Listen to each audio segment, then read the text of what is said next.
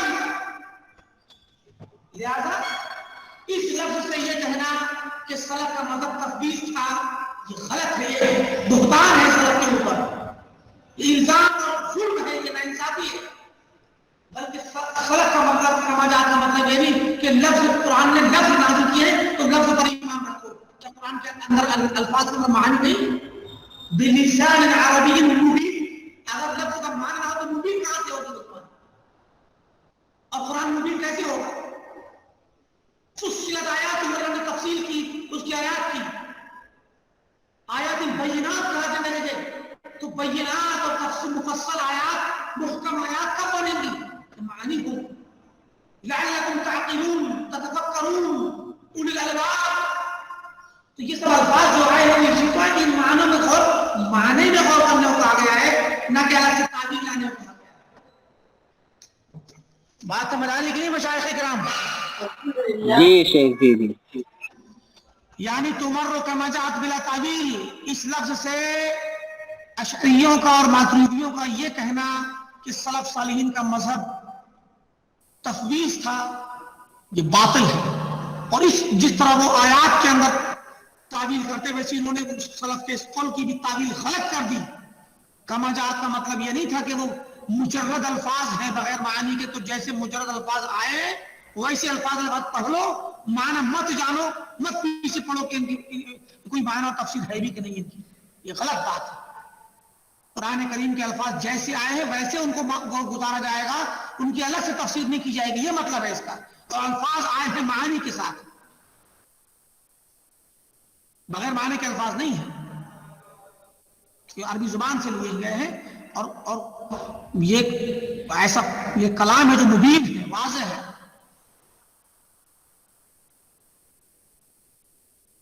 چلیے، تو یہ سلف کا مذہب ہے کہ نصوص کا ظاہر ہی مراد لیا جائے گا، اور اس کا مطلب یہی ہے تمہارا سمجھ آتا کہ ظاہر پہ ظاہری معنی کو پڑھ لو گزر جاؤ بس۔ الرحمن العرش استوى کہا گیا تو ظاہری معنی جو اس لفظ کا ہے اس کو پڑھ لو اور اسی کو گزار دو، الگ سے مزید دماغ نہ کھپاؤ تفسیر جاننے میں اور تعبیر سمجھنے میں کہ مرادیں کیا کیا ہیں۔ تو سلف کا مذہب نصوص کتاب و سنت کے ظاہری معنی کو ماننا اور عمل کرنا، یہی مذہب۔ اور دیکھ لیجیے الذین آمنوا ولم یلبسوا ایمانهم بظلم والی جو آیت پڑھی گئی وہ بتاتی ہے کہ سلف کا مذہب ظاہر تھا، اور حتی یتبین لکم الخیط الابیض من الخیط الاسود من الفجر جو حکم آیا کہ ایک صحابی دھاگا لے کے بیٹھ گئے، یہ بھی اس بات کی دلیل ہے کہ صحابہ کرام کا مذہب ابتداء جس مذہب پر وہ قائم تھے وہ کتاب و سنت کی نصوص کو سن کر ظاہری معنی میں خیط ابیض اور خیط اسود کا مطلب دھاگا ہی ہوتا ہے، وہ خیط لے کے بیٹھ گئے۔ اب وہ الگ بات ہے کہ اللہ تعالیٰ نے اللہ کے رسول نے یہاں پر اس جگہ پر یہ مراد نہیں لیا تھا تو اس کی اصلاح کر دی گئی، یہ نہیں کہا گیا کہ اے میرے صحابہ اللہ نے یہی کہا کہ اے مومنو تمہیں جو کچھ بھی قرآن میں کہا جا رہا ہے وہ ہر جگہ پہ ظاہری معنی مراد نہیں ہے، بلکہ ہر جگہ پہ دوسرا معنی مراد ہے جو غیر ظاہر اور غیر معروف ہے اس کو ڈھونڈنا، بلکہ اصل اصول یہ بنایا گیا کہ ظاہری معنی مراد ہوگا، اور اسی کو لے کے صحابہ چلتے تھے، اور جہاں جہاں انہیں ظاہری معنی انہوں نے لیا اور جہاں ظاہری معنی مراد نہیں تھا وہاں اصلاح کر دی گئی۔ یہ نہیں بتایا گیا کہ ان دو جگہوں پہ اصلاح کرے تو اب یہ دو جگہوں کی وجہ سے ساری جگہوں پر ظاہری معنی کو چھوڑ دیا جائے گا۔ بات سمجھ آ رہی کہ نہیں آ رہی مشاہد؟ جی شیخ، جی شیخ سمجھ میں آ رہا ہے۔ ہاں، جی اب تھوڑا سا اس مسئلے میں اور بھی کچھ تفصیل ہے۔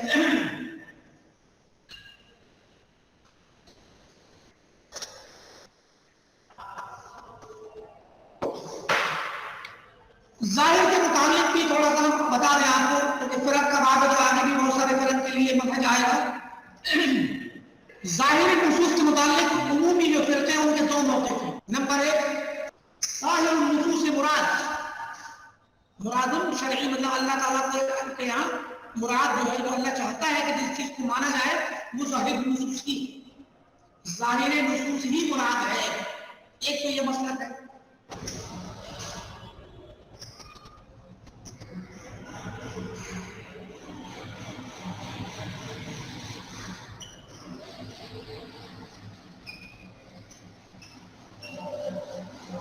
اب یہ لوگ جنہوں نے کہا کہ ظاہر نصوص مراد ہے یہ بھی اپنے اس قول کے بعد آپس میں مختلف. نمبر ایک دیکھیے، جیسے آپ یہ دعویٰ کرتے ہیں کہ کتاب و سنت پر عمل کیا جانا چاہیے، کتاب و سنت سب سے پہلے، ہمارا مسلک کتاب و سنت، ایسے دوسرے لوگ بھی کرتے ہیں. کوئی بھی قرآن کو نہیں چھوڑتا، کوئی بھی نہیں کہتا کہ ہم قرآن کو نہیں مانیں گے. صرف منکرین سنت نے حدیث کا انکار کیا ہے، ورنہ باقی جتنے فرقے ہیں قرآن کو بھی مانتے ہیں، حدیث بھی مانتے ہیں. تبھی تو آپ کا مسئلہ چل رہا ہے ہندوستان میں. جب آپ کسی ماتریدی اور عامت الناس میں سے کسی بریلوی کے پاس جاتے ہیں تو آپ کہتے ہیں قرآن میں یہ حکم ہے اور اللہ کے نبی کا یہ حکم ہے. تو چونکہ قرآن کی بھی تعظیم اس کے دل میں ہے، اللہ کے نبی کی تعظیم ہے، سنت کی تعظیم ہے، کتاب بخاری اور مسلم کے حدیثوں کے نام سنتا ہے تو صحیحین کے ناموں کی قدر اور عزت ہے، تبھی تو وہ آپ کی بات مان جاتا ہے. قرآن و حدیث کو تو ہر کوئی مانتا ہے. کچھ لوگ ہیں جو قرآن و حدیث کو اپنے خاص علماء کے ذریعے مانتے ہیں، جو کہ ماتریدی اور ماتریدی مطلب احناف وغیرہ ان سب کو لے لیجیے، چاہے وہ حدیث کے وہ عقیدے کے لائن سے ماتریدی کہیے یا فقہی اعتبار سے چاروں مسلک کے کسی کی نام کے ساتھ کہیے، حنفی، شافعی، مالکی. تو یہ لوگ اپنے مخصوص علماء کے ذریعے قرآن و حدیث کو سمجھتے ہیں. سمجھ آ رہی ہے بات نہیں آ رہی؟ کچھ لوگ ہیں جو قرآن و حدیث کو کہتے ہیں مگر اپنی مرضی سے سمجھتے ہیں، جیسے کہ جماعت اسلامی. آپ جائیے جامعۃ الفلاح میں اور جو بھی جماعت اسلامی کے بڑے بڑے اسکول مدرسے ہیں اس میں جائیے، وہاں جا کے آپ کلاسوں میں دیکھیں کہ مدرس جب تفسیر پڑھانے آئے گا تو مصباح اللغات اور المنجد وغیرہ ساتھ میں لے کے آئے گا کہ قرآن کی آیت پڑھی اور اس کی تفسیر سمجھنے کے لیے بچوں کی پریکٹس کرانے کے لیے دیکھو ڈھونڈو بھائی اس کا میننگ کیا ہے لغت میں، یہ میننگ اور کیا کیا میننگ ہے. آپ 3-4 میننگ ہے تو برابر کچھ بھی لے سکتے ہیں آپ. ہم لغت میں یہ میننگ ہے لہذا یہ والا میننگ ہے، مطلب خود سے مطلب سیٹ کرتے ہیں. یہ الزام نہیں ہے، یہ ان لوگوں سے سنی ہوئی باتیں ہیں جو جامعۃ الفلاح پڑھ چکے ہیں. ہمارے حدیث علماء میں سے بچوں میں سے جو بعد میں پڑھ کے فارغ دوسرے اداروں سے فارغ ہوئے حدیث اداروں سے. جماعت اسلامی کا مسلک صرف اور صرف محض اپنی عقل اور اپنی لغت، بس لغت میں دیکھو میننگ اور اس کے بعد اپنی عقل سے فیصلہ کر دو. اب استوا کے معنی 3-4 اگر ہوں تو وہ والا معنی لے لو جو اپنی عقل میں پھنستا ہو. سمجھے کہ نہیں؟ تو قرآن کی تفسیر عقل سے، تو سب سے پہلے لغت سے، اور لغت کو سمجھیں گے اپنے انداز میں. ہمیں بیچ میں کسی کا سہارا نہیں چاہیے. قرآن عربی میں ہے، ہماری بھی زبان جانتے تو ہیں، ٹھیک رہے زبان. یہ بھی ایک مسلک ہے جماعت اسلامی کا، اور معتزلہ اور جہمیہ کا مسلک یہی ہے، عقل پرستوں کا. اور عقیدے کے اعتبار سے ماتریدیہ کا مذہب بھی یہی ہے، اور شاعرہ کا مذہب بھی یہی ہے کہ اپنی عقل سے لغت کی روشنی میں سمجھو. لیکن یہ لوگ ماتریدیہ شریعہ فقہ کے باب میں جب جاتے ہیں شریعت کے دوسرے مسائل میں تو پھر اس کو اپنے علماء کے ذریعے انہوں نے جو سمجھا ہے ان کے جو فتوے ہیں اسی کو مانیں گے. تو وہی کہتے ہیں کہ انہوں نے بھی قرآن حدیث سے لیا ہے.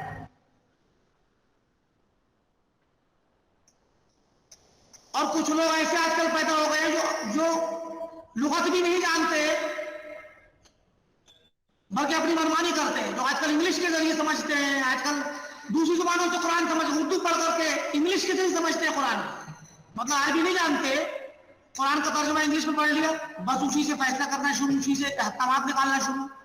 اردو میں پڑھ لیا، وہیں سے نکالنا شروع. بڑی بڑی تفسیریں لکھ ڈالتے ہیں انگلش والے بھی اردو والے بھی. یہ بھی ایسے بھی لوگ ہیں. لیکن ہمارا مسلک ہے کتاب و سنت، پیچھے بتایا علی فہم السلف الصالح. تو سلف صالح کا مطلب قطعی نہیں ہے کہ صرف صحابہ یا تابعین بلکہ ومن اتبعہم بإحسان الی یوم الدین، حتیٰ کہ مان لیجیے احناف کے علماء میں، شافعیہ کے علماء میں، حنابلہ اور مالکیہ کے علماء میں جو علماء سابقین ہیں ان تمام کے ذریعے ہم سمجھیں گے، اور چونکہ ہم بھی عربی زبان جانتے ہیں، ہم بھی طلب علم کے ذریعے، چونکہ یہ سب علم کسبی ہے، تو طلب علم کے ذریعے ادوات اور وسائل کو سیکھنے کے بعد ہم بھی یہ سمجھ سکتے ہیں کہ کس علم کی بات کتاب و سنت کی تفسیر میں صحیح جا رہی ہے اور کس کی غلط جا رہی ہے، کیونکہ کتاب و سنت کی بہت سارے انہی کتاب و سنت سے ماخوذ اصول اور قواعد بھی ہیں، تو ان اصول و قواعد کی روشنی میں اہل علم کی طریقے کے مطابق، جیسے اپنے صحابہ سے طریقہ لے لیا ابھی کہ ظاہر ہی مراد ہوگا، اب ظاہر ابھی اصول بن گیا، اب اس اصول کی روشنی میں ہم تمام علماء کی تفسیر دیکھیں گے، تو جن علماء کی تفسیر قرآن کی تفسیر حدیث کے متعلق ظاہر نصوص کے نظام کے مطابق ٹھیک ہے، انہیں کی بات مانی جائے گی۔ اب یہاں ہوا ہم نے علماء ہی کی بات مانی مگر ایک خاص نظام کے تحت، کسی ایک خاص انسان کی بات نہیں مانی۔ آج ابو حنیفہ کی مان لی تو کل کو ہو سکتا ہے ان کے خلاف کسی اور کی بات مان لی جائے۔ بہت سارے مسائل ہیں جس میں ہم نے چاروں مسالک کو بھی مانا ہے، تو کبھی کسی کو نہیں مانا، کبھی 3 کو مانا تو کبھی 2 کو، کبھی 1 کو، بہت سارے مسائل، مگر ہمارے کسی مسئلے میں اپنا خود کا ذاتی تفرد، ذاتی ہمارا عقلی اور اپنی ذات کا استنباط اور اپنا خود کا سمجھا ہوا اور بیان کیا ہوا مسئلہ نہیں ہے ہمارا۔ تو مسئلہ بات یہ ہے کہ ہمارا اب یہ ایسی مسئلہ یہاں آ رہا ہے ظاہر نصوص کا ظاہری معنی مراد ہے، یہ بات ہم بھی کہتے ہیں اور بھی لوگ کہتے ہیں۔ آئیے دیکھتے ہیں وہ کون لوگ ہیں۔ کچھ لوگ کہتے ہیں کہ ظاہر نصوص مراد ولكنه ليس هو المعنى الحقيقي لها،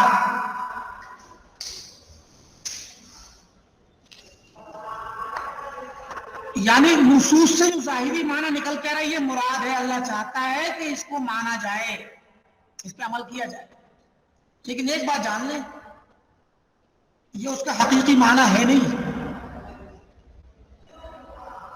یہ قول ہے، مطلب اس میں وہ قول آ رہا ہے کہ یہ معنی اصل ظاہری نہیں ہے۔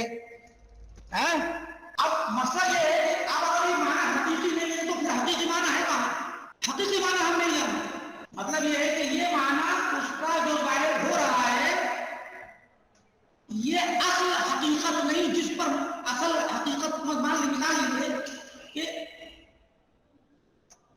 الرحمن علی العرش استوى، اسی کی مثال لے لیتے ہیں۔ آپ لوگ ہمارے ساتھ ہیں کہ نہیں بجائے؟ جی شیخ، موجود تو اب استوا کا معنی اوپر آنا، ٹھیک،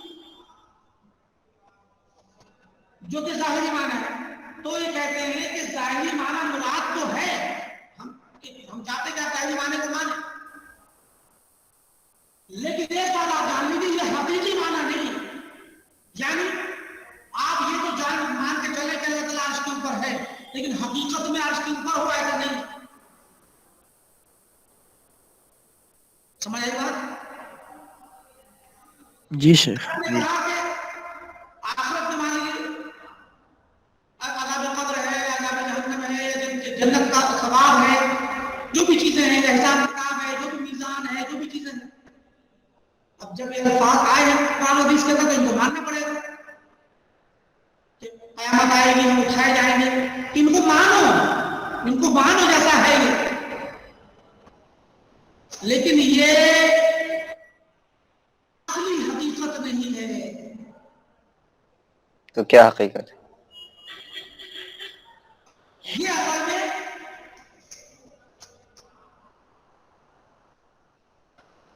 بدعوا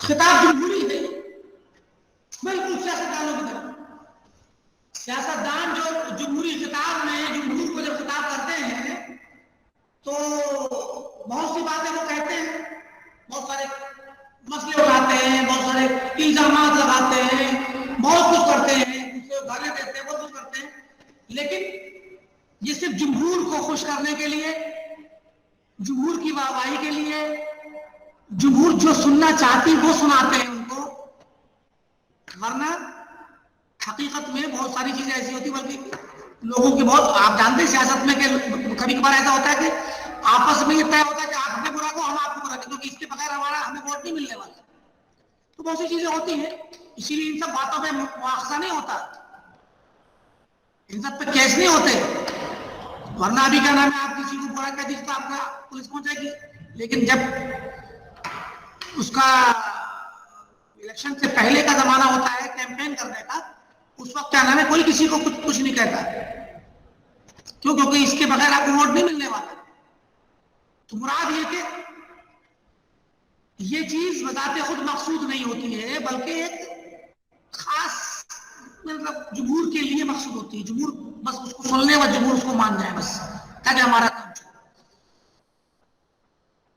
یہ فلاسفہ کا مذہب ہے، ان کے مذہب میں اصل یہی ہے کہ ظاہر نصوص اصلاً مراد نہیں ہے، لیکن وہ یہ کہتے ہیں کہ نہیں، پبلک کے لیے، عوام کے لیے ظاہر نصوص ہی مراد ہے، وہ اسی پر عمل کریں۔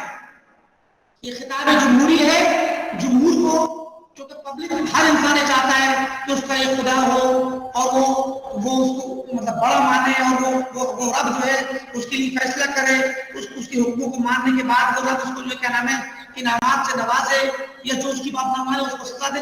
ہر انسان کے ذہن میں یہ چیز ہوتی ہے، تو یہ وہ چاہتے ہیں کہ جو ہے کیا نام ہے اس طرح ہونا چاہیے۔ ایک کمزور انسان جب ظالم کے سامنے آتا ہے اور ظالم اس سے اس پر ظلم کرتا ہے، اس کا مال چھینتا ہے، اس کی جان یا اس پر ظلم کرتا ہے، تو وہ کمزور چاہتا ہے کہ کوئی دن ایسا ہو کہ مجھے کیا نام ہے اس کا بدلہ ملا، بس اس کا وہم ہے۔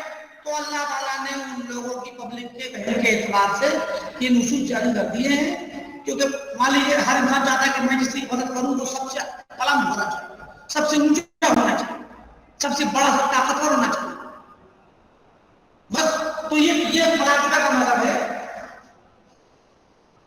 بہت مذہب الفلاسفہ۔ بات سمجھ آ رہی ہے مشاہد کہ نہیں آ رہی ہے؟ جی سمجھ میں آ رہا ہے۔ جی شیخ۔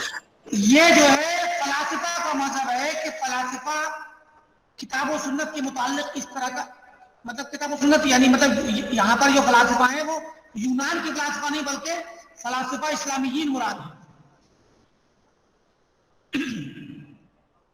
ٹھیک ہے مشاہد؟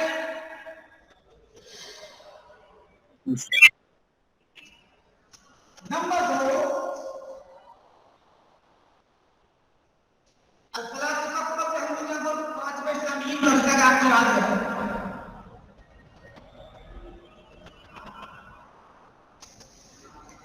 بلکہ نام لے لیں آپ کے سامنے کس کا مطلب ہے۔ آپ لوگ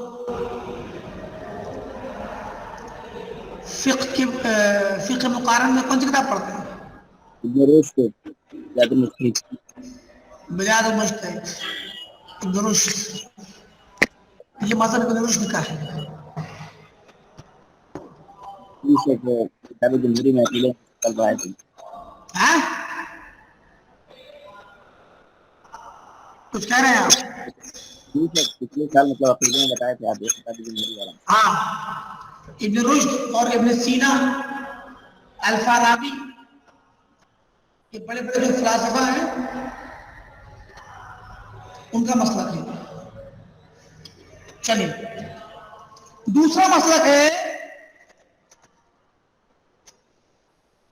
ظاہر نصوص مراد وهو المعنى حقيقي لها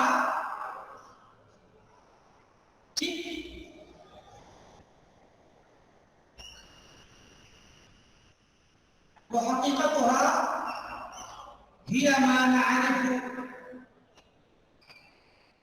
معنی عارف قبول عارف بہت کر سکتے ہیں آپ کے حساب سے کچھ دور لگ جائے گا یہ معنی عارف قبول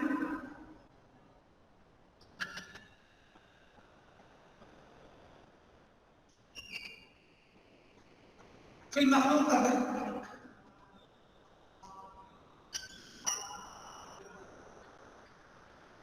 وہ مشبہ ہے یعنی ایک مسئلہ یہ ہوا کہ ظاہر خصوص مراد ہے اور جو ظاہری معنی ہے وہی حقیقی معنی بھی ہے اللہ تعالیٰ اگر آپ سے مستوی ہے تو مستوی ہے لیکن اس کی حقیقت کیا ہے اس کو حقیقی معنی کی اصل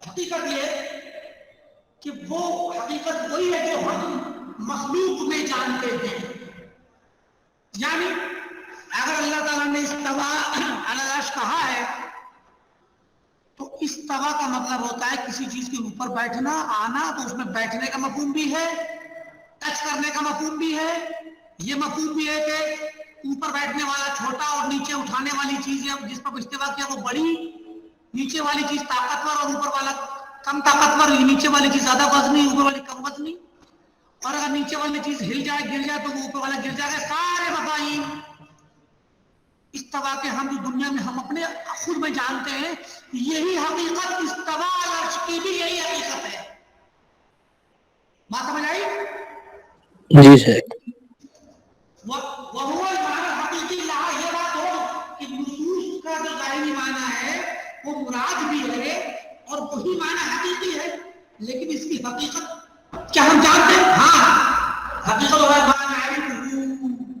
حقیقت وہ ہے جسے ہم جانتے ہیں مخلوق میں ہر معنی کی ید اللہ جیسا کہ ہمارا ہاتھ ویسا اللہ کا کیونکہ ہم تو ید یہی جانتے ہیں حقیقت تو ید کا معنی ہاتھ ہے ظاہری معنی اور یہ حقیقی معنی ہے لیکن اس کی حقیقت کیا ہے جو ہم جانتے ہیں سمجھ آ گئی بات تو یہ مشبہ کا مسلک ہے اور ان مشبہہ میں جو مشبہہ ایک صفت اور عمومی صفتی کا معنی ہو گیا ان میں خصوصی جو فرقے تھے وہ کررامیہ جو جن کا ذکر آتا ہے کیا نام ہے ایمان کے باب میں اور قدماء و رافضہ رافضی جو رافضہ اس وقت ہیں اس وقت معتزلہ جہمیہ کی طرف معطلہ ہے آج کے رافضہ مطلب وہ زمانے سے لیکن پرانے وقت کے رافضہ جو تھے ہشام بن حکم رافضی وغیرہ وہ لوگ مشبہہ کے مسلک پر تھے اور وہ اللہ تعالیٰ کی تمام صفات کی تشبیہ اپنے انسانوں سے مخلوق سے دیتے تھے تو قرآن قدماء اور رافضہ جو تھے وہ مشبہہ تھے اور کررامیہ محمد بن کرام السجستانی کے ماننے والے کررامیہ جو تھے وہ بھی مشبہہ تھے وہ کھل کر کے اللہ تعالیٰ کی ساری صفات کو انسانوں کی طرح قرار دے وہ کہتے تھے کہ ہم یہی جانتے ہیں اللہ نے ہمیں اپنی زبان میں مخاطب کیا ہے اور ہم اپنی زبان کے حساب سے یہ چیز جانتے ہیں ٹھیک ہے اور تیسرا مذہب ہے ظاہر النصوص سے مراد دوول معنی حقیقی لہا ولكن حقیقتها لا يعرفها إلا الله وهو مذهب السلف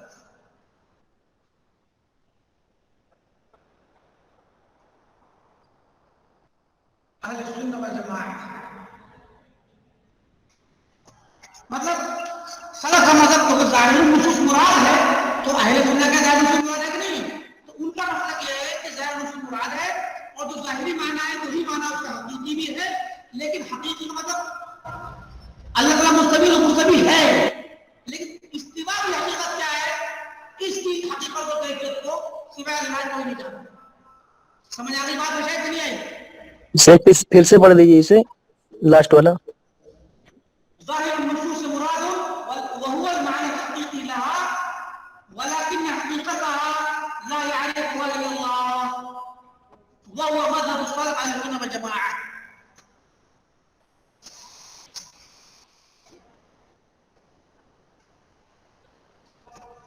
یہ دیکھیے پین نہیں چلنے لگ گیا اور ایک ٹائم آپ کا ختم ہونے جا رہا ہے دوسرا پین لے کے آتے ہیں اب دوسرا ظاہر مراد ہو تو دوسرا مسئلہ کیا ہوا ظاہر غیر مراد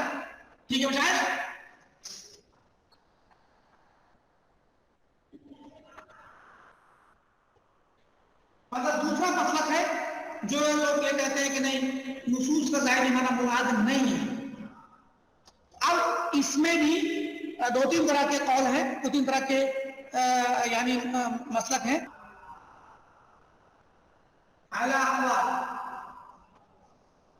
نمبر 1,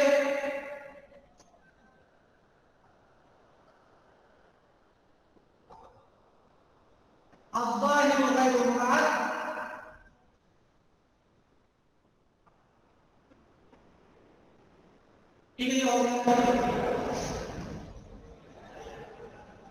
وإنما المراد هو المعنى الباطن, هو المعنى الباطن, معنى الباطن ظاہر کا مخالف باطن.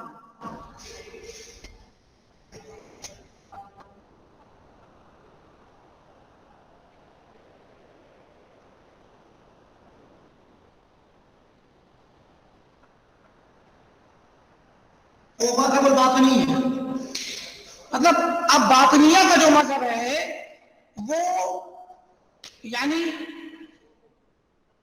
مذہب باطن ہے کیا, وہ سب کی اپنی تفصیل ہے.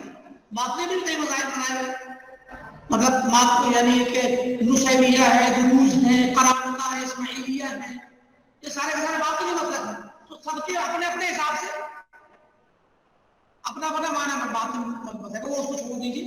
بس وہ سب کا جامع یہ ہے کہ وہ سب کے نزدیک وہی کہتے ہیں کہ نصوص کا ظاہری معنی مراد ہے اور باطنی معنی مراد ہے. آپ کس کا کیا بولا تو ہر فرقہ اپنے اپنے تفسیر کرے گا.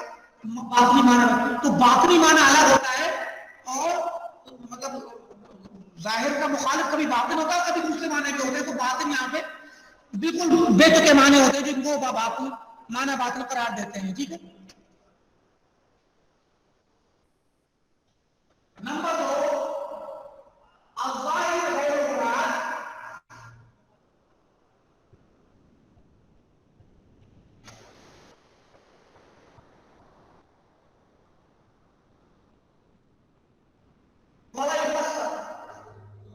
کیونکہ باطنیہ جو ہے جب یہ کہتے ہیں ظاہر غیر مراد ہے تو تفسیر کرتے ہیں, وہ کہتے ہیں کہ نہیں مراد اگر میں باطنی معنی ہو تو باطنی معنی تفسیر کر دیتے ہیں.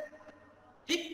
یہ کہتے ہیں کہ ظاہر مراد نہیں ہے اور کوئی تفسیر نہیں, کچھ نہیں, ختم, کچھ نہیں, غیر تفسیر لا بالمعنی الباطن ولا بالمعنی الاخر.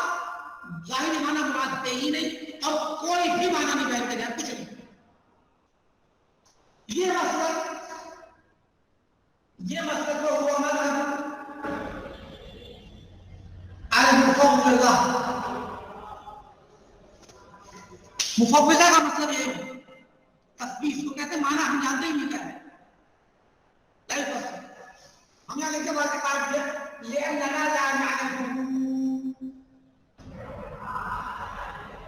ولا يعرفه الا الله. مطلب پورا تو واضح ہو گیا. بڑا اس کا تفصیل دیکھی جائے کیوں, کیونکہ ہم اسے جانتے نہیں اور اسے کوئی نہیں جانتا سوائے اللہ کے. تو یہ باطنیہ کا مفوضہ کا مطلب ہے. مفوضہ یہی ماتریدیہ اور اشاعرہ کے عوام الناس کے لیے اور ان کے عام سے طلبہ کے لیے مسلک قرار دیا گیا. تو ایک مفوضہ یہی لوگ ہیں اور یہی لوگ سلف کے لیے کذباً وزوراً یہ اعتقاد رکھتے ہیں کہ سلف مذہب کی تفویض تھا, جسے ہم نے پیچھے رکھ دیا. تو یہ دو قول ایک اور بھی آتا ہے. تیسرا قول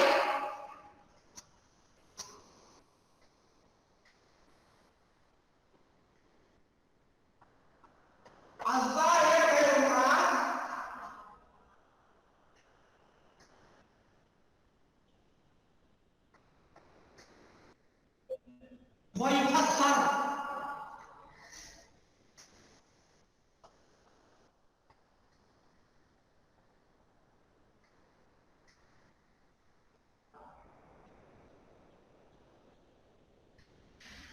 ويسمون تفسيرهم هذا تأويلا وهو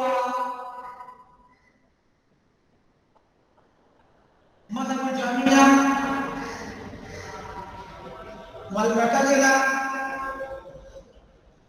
والأشاعرة والماتريدية وجميع المؤولة. کوئی بھی جتنے بھی تعبیر کرنے والے لوگ جہمیہ، معتزلہ، شاعرہ، ماتریدیہ، اپنے اپنے درجات کے اعتبار سے جو لوگ سب کوئی صفت اور اسما صفات نہیں مانتے جیسے جہمیہ وہ سب کی تعبیر کرتے ہیں، جو معتزلہ اسما مانتے صفات کی مانتے وہ ان کی، اشاعرہ بعض صفات کو مانتے بعض کو زیادہ تر کو نہیں، تو ان کی اس طرح سے مطلب اپنے اپنے حساب سے کہتے ہیں کہ ظاہری معنی مراد نہیں ہے، استوا کا ظاہری معنی مراد نہیں ہے، لیکن تفسیر اس کی جائے گی اور وہ تفسیر جو ہوگی وہ وہی اس کا نام تعبیر ہے، تو وہ تفسیر جو کی جائے گی اپنی باقی تفسیر اپنے حساب سے کی جائے گی جو مناسب تعبیر کا تفسیر ہو. تو یہ ان کا کیا نام ہے مقصد ہے. اور اس کے بعد 6 نمبر پر آخری چیز اور دیکھ لیجیے 7 نمبر جو ہمارے منہج کی وہ چل رہی ہے اس میں آخری چیز ہے کہ منہج میں احترام النصوص الشرعية وتقديمها على آراء الناس وعقولهم. مطلب ہم نصوص شرعیہ کا ظاہر کو تو مانتے ہی ہیں لیکن ہم ان کا احترام اتنا کرتے ہیں کہ نصوص شرعیہ کو لوگوں کی آراء کو مقدم کرتے ہیں. کوئی بندہ اپنی رائے دے اور اس رائے وہ رائے خلاف ہو کسی نص شرعی کے تو کتنا ہی بڑا بندہ ہو ہم اس کی بات نہیں مانیں گے، ہم نص شرعی کو مقدم کریں گے اور رائے پر اور عقل پر ہم اعتماد یا اس کی بات کو نہیں مانیں گے. تو یہی سے کیا نام ہے اور لگا لیں